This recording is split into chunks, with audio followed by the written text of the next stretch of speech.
You join us here in our garden with Mathias Mauch from Queen Mary, and he's going to be telling us about his paper on the evolution of pop music. So, Mathias, tell us a little bit about how evolutionary theory and the kind of processes applied in biology can be taken and applied to pop music.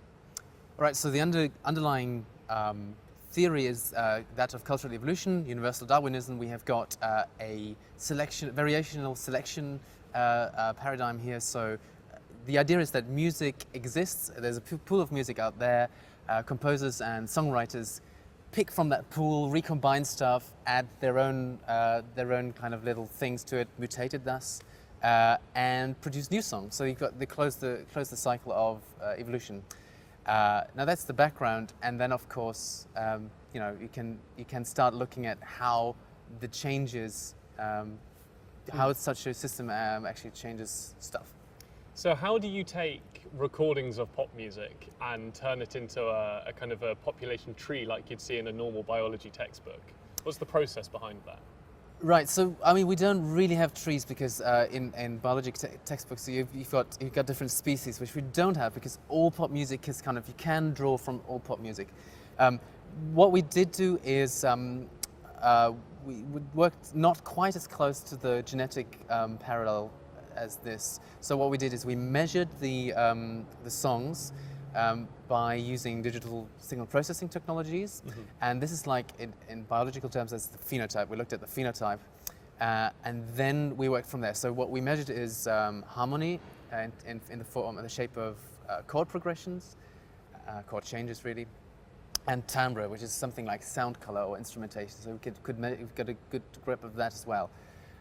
And based on these two kinds of features, expressed as 8 numbers each, we could then, they kind of gave us a very succinct description of songs, which we could then trace, and we could trace how songs developed during the charts using that. Mm.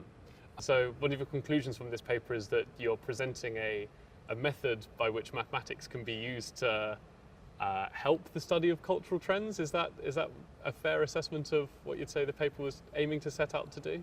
Yeah, so I mean, obviously we're not the only ones who do that. Mm. So yes, so our contribution is perhaps to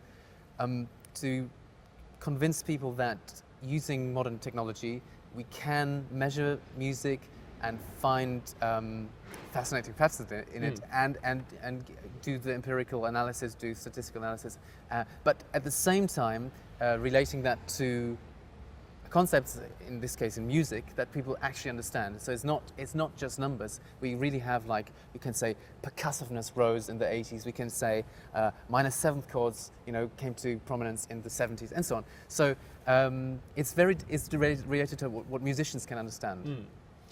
And my final question is sort of, can this analysis be used to kind of run it forwards? So you say that you saw a revolution and you began to see a trend in the charts, and you saw that the Beatles matched that, and then the trend in the charts got a lot larger after the Beatles.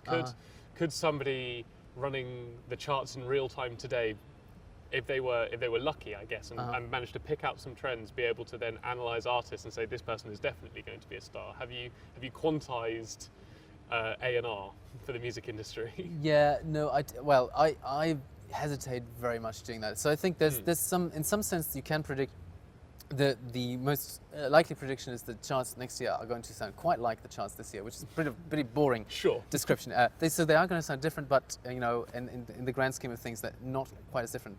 Now, what I like to say is, like, it's very likely that we will see another musical revolution, but what it is, I think, is not really my business to predict. And you can't pull it out of the numbers yet.